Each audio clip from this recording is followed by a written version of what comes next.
Hey, salut tout le monde, j'espère que vous allez bien, moi ça va, tranquille, comme d'hab. Alors, bienvenue pour ce deuxième épisode du fil d'actu du Feed Game. Le premier épisode ayant plutôt bien marché en termes de statistiques et de vues sur la chaîne, j'ai décidé de faire un deuxième épisode. Et comme je vous l'avais demandé, vous m'avez fait un retour argumenté sur le premier épisode. J'ai pris des notes, j'ai pris tout ce qui n'allait pas, j'ai tout pointé et du coup aujourd'hui je vais essayer de faire en fonction et d'améliorer ce format. Alors rapidement, le sommaire de cet épisode 2, ça va être déjà, on va aborder donc les points négatifs à améliorer du premier épisode. Ensuite, on va parler rapidement de l'avenir de la chaîne. Après, on va passer aux extraits vidéo que j'ai sélectionnés cette semaine. Et du coup, j'ai sélectionné uniquement 3 vidéos. Donc, dans un premier temps, il y aura la vidéo de The Rob avec Jamcore DZ. Ensuite, on aura Maître Cal. Et enfin, on aura la fameuse vidéo de Marvel avec Antoine Frischmann, l'adolescent de 16 ans qui avoue s'être chargé. Voilà, vous êtes prêts? C'est parti. On commence avec vos retours sur le premier épisode. Alors, j'ai listé les côtés négatifs surtout.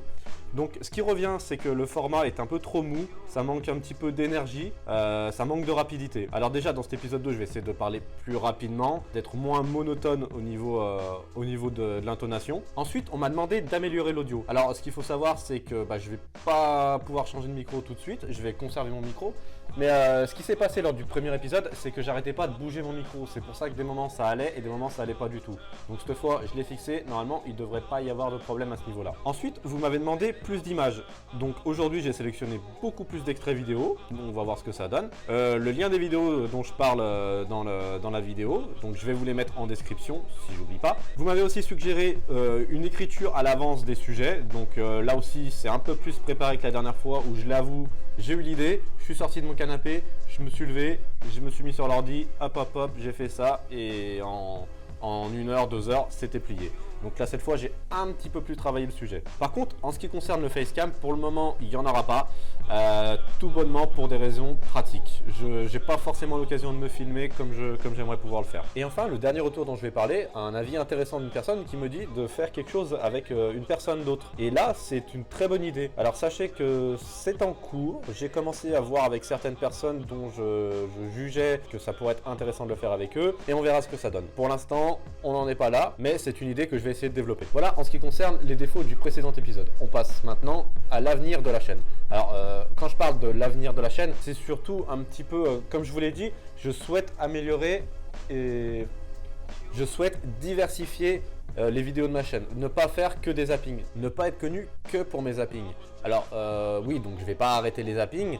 Je vais même les continuer. Je vais aussi essayer de continuer ce fil d'actu du Feed Game qui est d'après vos retours un concept plutôt intéressant. J'ai aussi prévu une série de vidéos avec Anthony Weiss de AW Coaching. On devrait, je dis bien on devrait, commencer à tourner les épisodes cette semaine. Donc ça serait plein de petits épisodes, dans l'idéal de 3 ou 4 minutes. Mais pour l'instant, je vous en dis pas plus sur le contenu. Après, en espérant que ça arrive le plus vite possible. Et enfin, ce que j'aimerais tout bonnement, c'est votre avis sur un peu plus de vidéos, bon, dans la mesure où j'en aurai l'occasion de faire des vidéos en facecam, en vous faisant des sujets, en répondant à des questions, en traitant de muscu, nutrition. Donc pour ça, simplement j'ai besoin de vous. Si vous avez des questions, allez-y, lâchez-vous dans les commentaires, c'est fait pour ça. Bon, maintenant, assez parlé de banalité, on va entrer dans le vif du sujet et on va directement enquiller avec la première vidéo entre The Rob et Jamcore. Alors dans cette vidéo, The Rob et Jamcore vont essentiellement parler des gourous du fitness, des youtubeurs, des influenceurs. Et là, ce qui est intéressant dans le premier extrait que je vais vous passer, c'est que c'est Jamcore qui va prendre la parole en disant que la plupart de ces gourous n'ont pas vraiment de contenu à proposer et du coup, ils essayent de copier, là il précise les Américains. Who gives a shit pour moi lorsque tu n'es pas capable de faire du contenu de qualité et tu commences à copier les Américains et parce que tu n'as rien à faire, là ça devient tout d'un coup tu es un expert. Et il critique aussi les gens qui analysent les physiques d'autres personnes connues. Là je pense que clairement c'est un gros tacle à Maître Cal qui fait genre 90% de vidéos, c'est des analyses de physique des gens connus, des gens du Feed Game ou même des acteurs. Après, il n'y a rien de méchant, il n'y a rien de péjoratif à faire ça. Et c'est pas foncièrement du mauvais contenu parce que ça intéresse des gens. Je vois des analyses de physique partout. Tout le monde est un expert. Tout le monde, j'analyse le physique de ça. J'analyse le physique de celui-là. Qui tu es d'analyser les gens? J'ai de l'expérience. Je peux décortiquer un physique comme pas possible et je le fais même pas. Je le fais même pas. Pour quelle raison? Donc, C'est pas intéressant pour moi. Alors Maître Cal, pour le coup, il a compris que analyser un physique d'une personne connue, bah ça va attirer du monde. Là, en soi, il n'y a pas vraiment grand chose à lui reprocher. En fait, je pense que là, pour le coup, Jamcore, il est surtout en mode rageux.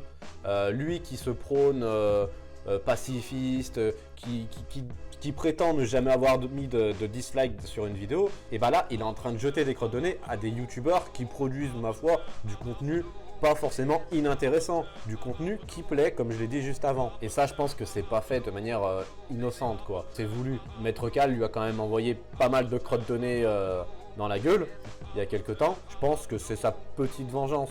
Donc pour le coup, le mec qui se prétend quelqu'un de sympathique, qui encourage les gens à faire et qui critique les haters, là pour le coup, Jamo, t'es en mode haters. Ensuite, cette vidéo étant un petit peu décousue, alors oui, ça c'est quelque chose que j'ai pas très bien compris. Il y a plein d'argumentaires, il y a plein de choses un peu intéressantes, même beaucoup intéressantes dans cette vidéo. Et ça reste un petit peu brouillon parce qu'on a l'impression que les deux s'envoient des idées, on va dire.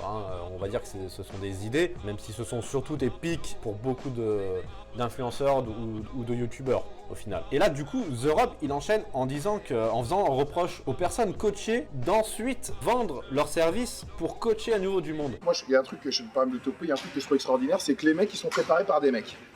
Ils sont athlètes et après ils viennent coacher également, ils font tous la même chose. Ils vendent des programmes à distance, ils mettent des photos avant-après et en fait ils vendent ce que leur préparateur leur a fait faire en vérité. Bon après il y a Jamcore qui surenchérit, mais les gars, c'est un petit peu le fondement. Tu apprends du maître, tu es l'élève, et puis après l'élève devient le maître. C'est un petit peu comme ça que tout fonctionne. Enfin, vous êtes coach tous les deux, vous devriez savoir comment ça se passe. Et là, selon vous, d'un coup, comme ça, en claquant des doigts, ça devient quelque chose de mauvais au final. Attends, je vais dire ce qui s'est passé. On était en train de parler de ça. Ça, c'est pas le football. La musculation, c'est pas le football, c'est pas le basketball, c'est pas le handball. Tu es tout seul. Si tu ne sais pas ce qui marche pour ton corps, après 17 ans d'entraînement, something is wrong in your freaking head, man. T'es pas bien ici. Ils apprennent rien. Comment tu vas devenir un vrai coach, un professionnel si tu es tout le temps quelqu'un en train de te dire tu manges ça, tu t'entraînes comme ça. Comme je disais, Jamcore surenchérit en disant que si tu ne sais pas ce qui marche pour ton corps au bout de tant d'années en musculation, il y a un problème. Bon, alors, dans un sens, il a raison, parce que oui, forcément, si tu n'as pas appris de tes erreurs ou de ton expérience, dans le premier cas, c'est que tu n'as pas fait d'erreur et que tout a fonctionné du départ, que tu as une super génétique. Bon, ça, c'est une vérité pour 2% de la population. Mais pour le reste, c'est vrai que si tu apprends pas tes erreurs, en effet, t'es un petit peu con, faut le dire. Mais là où je suis pas franchement d'accord, ou même pas du tout d'accord avec Jamo, c'est que, bon, il compare en fait, il dit que la musculation, ce n'est pas du football, du handball, etc. Mais peu importe le sport, tu auras toujours besoin d'un coach. Pourquoi? Ne serait-ce que pour le côté psychologique. Qui c'est qui va t'encourager quand tu auras des moments un petit peu où tu seras moins bien? Parce que ça arrive dans 100% des cas, dans 100% des préparations pour une compétition, pour un événement, tu as des moments où tu te sens moins bien, où tu vas être moins motivé. Et le coach, il est là pour ça. Et quand tu es quelqu'un de très qualifié, avec une très grande expérience, c'est là où le coach, il va faire la différence. Après, il peut aussi faire la différence pendant les entraînements. Tu auras un petit peu moins une forcée et le coach, il va être là pour te dire, mais oh, t'es là pour rigoler ou pas? Non, le coach, il va être là pour te faire bosser quand tu auras des moments où tu seras un petit peu moins motivé. Donc non, Jamo, là, franchement, c'est pas des arguments qui sont recevables selon moi. Donc on passe au prochain extrait. Ils vont parler d'un sujet encore différent. Il va parler ça du conforming, c'est le terme en anglais. Et du coup, le fond du message de Jamo, ça va être de dire que les gens aiment suivre la tendance, aiment suivre la mode. Alors ça, Jamo, j'ai envie de te dire que ça date pas d'aujourd'hui, ni d'hier. On a toujours voulu suivre la mode. Tu sais ce que ça veut dire en anglais, conforming? Conforming, c'est que tout le monde suit. Celui-là, il descend le pantalon, tout le monde descend le pantalon. Ouais, les filles, la mode, c'est le derrière, maintenant c'est le derrière. Parce qu'il y a un problème d'image. Il y a un problème d'image. C'est la mode. Et tu sais qui sont les personnes qui sont en train de réussir en ce moment? C'est les personnes qui sont en train de faire complètement le contraire de ce que 95% sont en train de faire. C'est ça les personnes qui sont en train de réussir. Par contre là, l'ami Jamo, il met le doigt sur quelque chose de très intéressant comme sujet. c'est qu'il dit ceux qui sont en train de réussir, c'est ceux qui font le contraire de ce qu'on fait habituellement. Bah oui, parce qu'en fait les gens, bah ce qu'ils veulent, c'est, je veux dire, ils sont plutôt feignants, ils veulent entendre ce qu'ils ont envie d'entendre, quoi. En fait, tu leur dis ce que tu fais habituellement, bah ça marche pas. Bah c'est normal parce qu'en fait il faut pas faire ça, il faut faire autre chose. C'est l'autre chose qui marche. Et bah là la personne va se dire, putain mais ouais, mais clairement, dis-moi ce qu'il faut faire. Et du coup, bah forcément, ils vont suivre telle ou telle personne qui va inventer un nouveau régime, un nouvel exercice, une nouvelle méthode d'intensification. Et bah forcément, comme il dit Jamo, bah c'est ces gens qui vont réussir parce qu'ils apportent de la nouveauté. Et les gens, ils veulent de la nouveauté. Ils veulent pas faire comme tout le monde. En fait, ça résume un peu les choses en se disant que pourquoi faire simple quand on peut faire compliqué? Mais ça, les gens, ils en ont pas vraiment conscience. Et le problème en faisant comme ça, c'est qu'on va s'éloigner des choses super simples, des basiques, pour aller vers des choses plus compliquées en se disant que plus c'est compliqué, plus il y a de chances que ça va marcher. Bon, ça c'est un petit peu je dirais entre guillemets, le fond de commerce des youtubeurs et influenceurs. Hein. Plus c'est compliqué, plus ça va fonctionner. Je dirais pas non, mais je pense que vous reconnaîtrez certaines personnes. Mais la réalité c'est que non, en fait, les basiques, ce ne sont pas les basiques pour rien. Après, bon, bah, bien sûr, il y a des choses à adapter en fonction de chacun, en fonction des emplois du temps, pour un entraînement, en fonction de l'anatomie, de la génétique, de tout plein de facteurs. On va pas les énumérer maintenant parce que c'est pas le sujet d'aujourd'hui, mais le message principal, c'est qu'on a vraiment trop tendance à s'éloigner des basiques pour faire comme tout le monde, pour se démarquer, en pensant que ce sera la solution miracle, alors qu'il n'y a pas de solution miracle. La solution miracle, si je puis dire, c'est de rester dans les basiques et de faire ce qui a, bon, pas toujours, mais presque toujours été fait, parce que ça a fait ses preuves et que ça fonctionne, tout simplement. Mais ça, les gens, bah, ils ont un petit peu du mal à le comprendre, mais il faut pas leur en vouloir, parce que c'est la psychologie humaine qui est comme ça. C'est ce qu'on appelle l'ubérisation de la société, c'est que tu as des gens qui arrivent à usurper l'identité ou le talent de certaines personnes parce qu'ils sont éloquents dans notre métier comme dans d'autres. Alors là, sur ce que The Rob est en train de dire, il est vraiment dans le vrai. C'est vrai que ceux qui réussissent à se faire une clientèle, ce sont en général ceux qui ont une bien meilleure éloquence, ceux qui savent parler aux gens et qui savent parler à un public, ceux qui savent les convaincre, tout simplement. Et ces gens-là deviennent des références. Et dès que tu sors un truc, tu sais, en musculation, tu vas être d'accord avec moi, je veux dire, quand tu fais les pecs, tu feras ou du développé ou des écartés. Dans toutes les diètes que tu feras ou qu'on te fera, tu auras du blanc de poulet, des légumes, des flocons d'avoine, des blancs d'œufs. That's it. Je veux dire, arrive un moment, on a beau te parler de ce que tu veux, ce qui changera dans l'entraînement, c'est des techniques d'intensification, sarcoplasmique, myofibrillaire, isométrie, excentrique, ce que tu veux, mais sinon, un développé sera toujours un développé, un écarté sera toujours un écarté. Point barre. Là, The Rob confirme ce que je viens de vous dire juste avant. Hein. Un entraînement sera pratiquement toujours le même, une diète sera pratiquement toujours la même. Bon, je mets un petit bémol sur les flocons d'avoine. Non, pas tout le monde consomme des flocons d'avoine, c'est pas ce qu'il y a de meilleur. Bon, bah après, c'est pas non plus mauvais, mais c'est pas ce qu'il y a de meilleur. Alors par contre, là, je viens d'avoir les poils qui viennent de s'hérisser quand j'ai entendu hypertrophie sarcoplasmique et myofibrillaire. Bon, passons. On conclura cette vidéo en disant, déjà, arrêtez d'écouter des gens qui ne sont pas des sommités dans votre milieu, quel qu'il soit. Alors, pour conclure avec cette vidéo de Jamcore et The Rob, bah justement, on aborde leur conclusion où The Rob dit qu'il faut arrêter de croire et d'écouter des gens qui ne sont pas des sommités dans un milieu précis. Non mais ça, c'est une connerie, c'est une ineptie.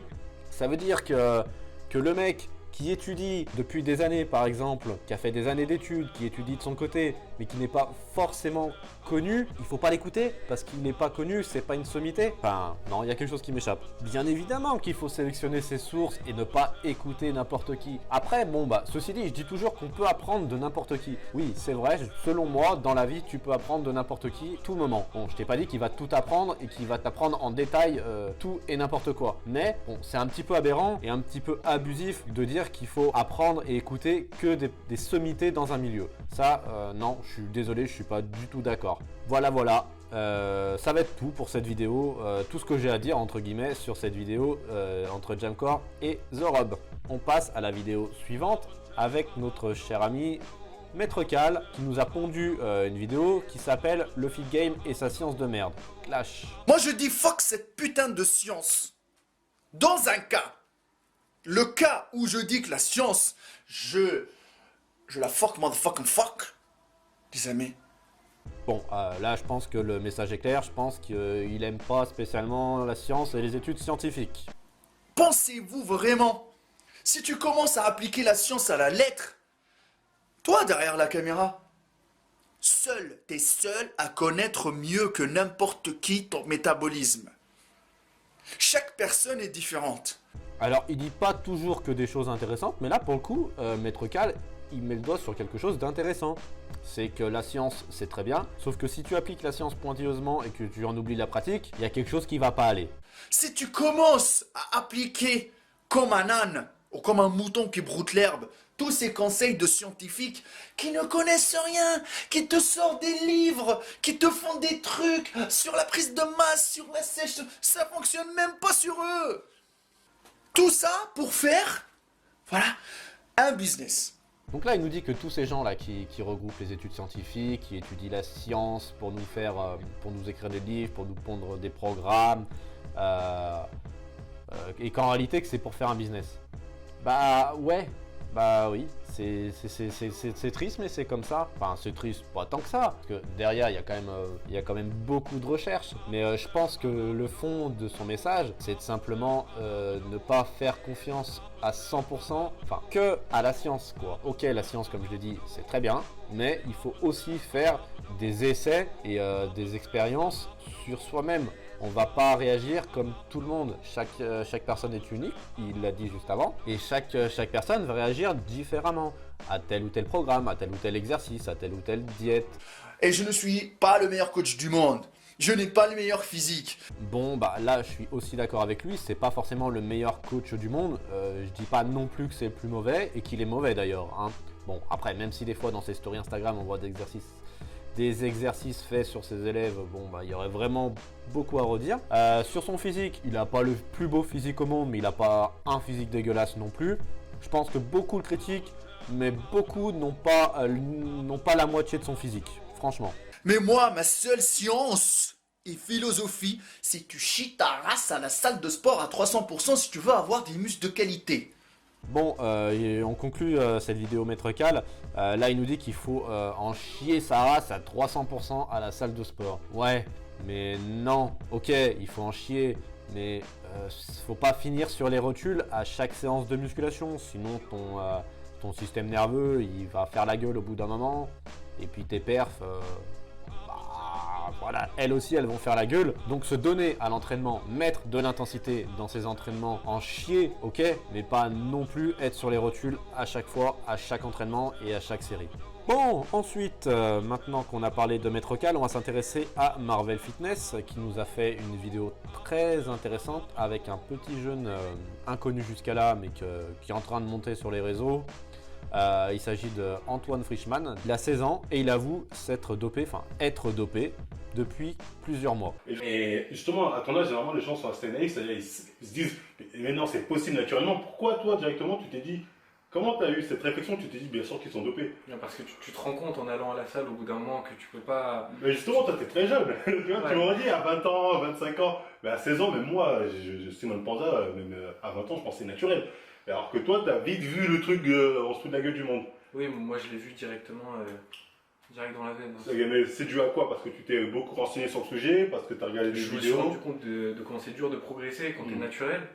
Alors là, ça attaque Franco. Là, il nous explique qu'il a décidé de se charger parce qu'il a compris que c'était difficile de progresser naturellement. Mais là, c'est un petit peu gênant parce que le garçon, il a 16 ans. À 16 ans, normalement, t'es déjà plein de testo naturel. C'est dommage d'en arriver là si tôt et de ne pas profiter des bénéfices que tu as déjà naturellement. En fait, il dit s'être rendu compte que tous les athlètes connus étaient dopés. Après, je pense qu'à 16 ans, le garçon, t'as pas forcément le recul, l'expérience et les connaissances nécessaires pour affirmer que quelqu'un est dopé. On parle souvent de la génétique, mais la génétique, elle joue quand même un rôle prépondérant dans le physique que tu vas pouvoir atteindre naturellement et sous chimie.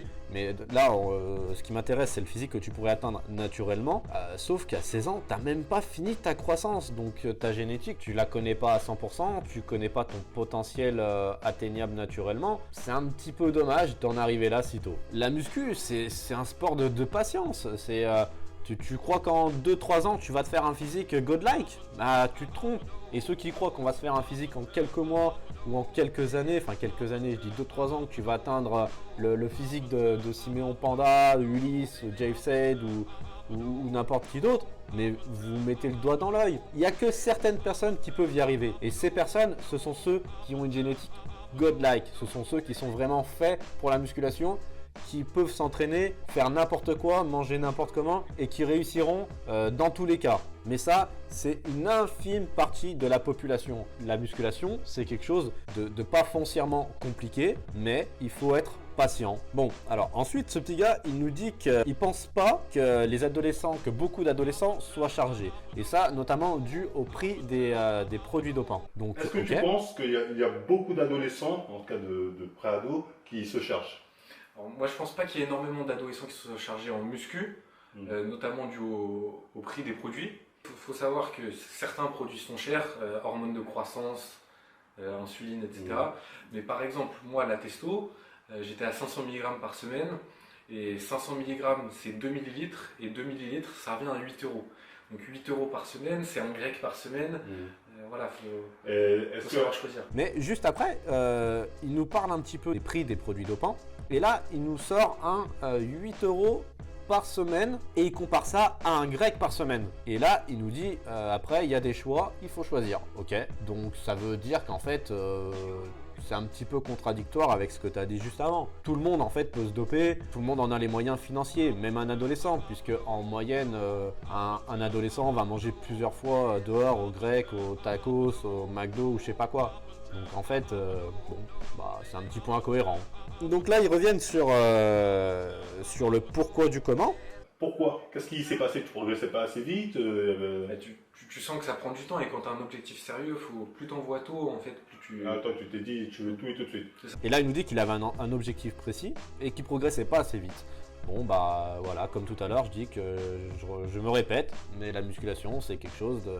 C'est du long terme, tu peux pas faire ça en claquant des doigts, en quelques mois, en quelques semaines. Donc là, c'est vraiment dommage, je trouve. Mais après, ceci dit, je pense sincèrement qu'il ne le regrettera pas plus tard, d'un point de vue de la santé, mais surtout d'un point de vue, j'espère qu'il va réussir ce qu'il a entrepris professionnellement parlant et qu'il ne se retrouve pas avec des problèmes de santé et puis qu'il n'y a rien derrière, quoi, qu'il se dise merde, putain, je me suis niqué la santé et puis au final, je suis arrivé à rien. Ah, tu peux descendre à 300 calories par jour et tu vas perdre tout ton âge et tu vas garder du muscle. Ah ouais, tu peux manger McDo en même temps. J'exagère, hein, mais... Tu peux manger McDo en même temps, ça va pas avoir d'effet.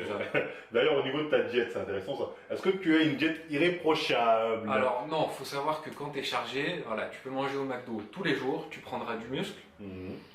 Et tu peux quand même manger au McDo tous les jours. Si tu es en déficit, tu prendras du muscle et tu perdras du gras. Donc il faut arrêter diète irréprochable, poulet, riz d'Inde, voilà. Super intéressant parce qu'il nous parle de diète. Il nous explique que en fait, quand tu es sous chimie, t'as pas forcément besoin d'avoir une diète super stricte, comme on le dit très souvent. Alors là, j'aurais à la fois tendance à le croire, parce que oui, évidemment, malgré ce qu'on veut nous faire croire, malgré ce que les gens racontent, les produits dopants, ça fait quand même pas mal de choses, hein. T'as pas forcément besoin d'être strict, je veux bien le croire. Ensuite, c'est quand même, par contre, un petit peu dommage de prendre autant de risques si jeune en n'étant pas strict sur ta diète. Parce que tu veux, comme tu l'as dit, tu voulais tout de suite, tu progressais pas assez vite. Mais si simplement tu t'étais tourné vers une alimentation optimale, tu crois pas que tu aurais progressé un petit peu plus vite? C'est juste une piste de réflexion. Allez, on termine cette vidéo avec une petite leçon de morale. Bon, c'est pas vraiment une leçon de morale, mais oui, la morale est bonne de la part de Marvel. Il lui dit que oui, ses objectifs pourraient être atteignables naturellement. Il essaye de le convaincre de ne pas forcément continuer dans cette voie. Mais il a un rêve, c'est-à-dire de vivre de la muscu. Et ça, je trouve que c'est respectable. Et moi, j'ai envie justement que les mutants, là, tout le monde, on lui dise qu'il peut réaliser ce rêve sans avoir besoin de charger. D'ailleurs, peut-être tu ne seras pas Mister Olympia, je ne sais pas si ça tes rêves, mais moi, je te conseille, surtout à ton âge, peut-être après, tu vois plus tard, d'arrêter. Voilà pour cette troisième et dernière vidéo du jour entre Marvel et Antoine Frischmann. J'espère que ce deuxième épisode vous aura plu. Si c'est le cas, pensez à me le dire dans les commentaires. Si vous avez d'autres choses à dire, dites-le aussi dans les commentaires. Peu importe ce que vous avez à dire, dites-le dans les commentaires. Je me ferai un plaisir de vous répondre. N'hésitez pas à mettre plein de petits pouces bleus, ça fait super plaisir. Et dernière chose, pour ceux qui ne sont pas abonnés, abonnez-vous et activez les notifications pour être au rendez-vous à chaque fois que je sors une vidéo. Voilà, on se retrouve j'espère très vite pour un prochain épisode du fil d'actu du Fit Game. Ciao tout le monde!